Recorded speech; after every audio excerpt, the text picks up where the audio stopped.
السلام علیکم۔ آج ہم سنتے ہیں ایک چرواہے کی کہانی۔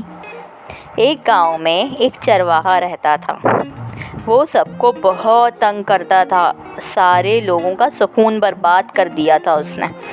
کبھی کسی سے کوئی شرارت کرتا تو کوئی شرارت کرتا۔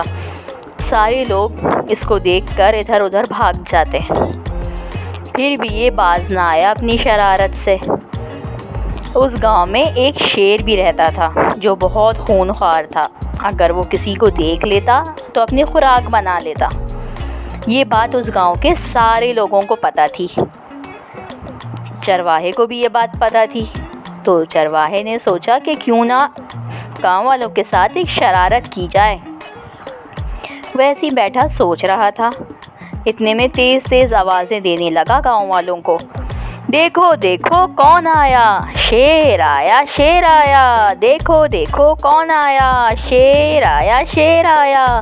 سارے لوگ بیچارے ڈنڈے بیلن سب لے کر آنے لگے شیر کو مارنے کے لیے، تاکہ شیر کسی کو نقصان نہ پہنچا سکے۔ اور جب آ کر دیکھا تو چرواہا سب کو منہ چڑھا رہا تھا اور ہنس رہا تھا کہ میں نے تو مذاق کیا ہے آپ لوگوں کے ساتھ، کیسا لگا میرا مذاق؟ اچھا لگا نا آپ لوگوں کو؟ سارے لوگ اور مزید اس سے پریشان ہو گئے اور چلے گئے واپس۔ چرواہے نے سوچا میں اس دفعہ کتنا بیوقوف بنایا گاؤں والوں کو۔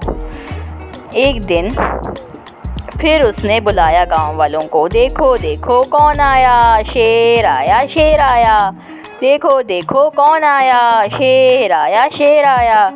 اور اس دن واقعی میں اصلی والا شیر اس کے سامنے آ جاتا ہے، جسے دیکھ کر چرواہا پسینے سے شرابور ہو جاتا ہے اور ڈرنے لگتا ہے۔ لیکن اس مرتبہ گاؤں والے اس کو بچانے کے لیے نہیں آتے۔ وہ سمجھتے ہیں کہ چرواہا مذاق کر رہا ہے ہمیشہ کی طرح۔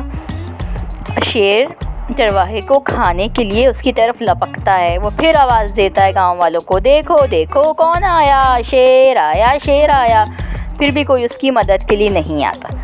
شیر چرواہے پہ لپکتا ہے اور اس کے بال کو کھا جاتا ہے، اس کو گنجا کر دیتا ہے۔ پھر اس پہ لپکتا ہے، اس کی بوٹیاں کھانے لگتا ہے۔ وہ بڑی مشکل سے اپنی جان بچا کر گاؤں والوں کی طرف بھاگتا ہے اور سب سے شرمندہ ہو کر سب سے معافی مانگتا ہے کہ میں نے آپ لوگوں کے ساتھ بہت شرارت کی، اب میں ایسا بالکل نہیں کروں گا۔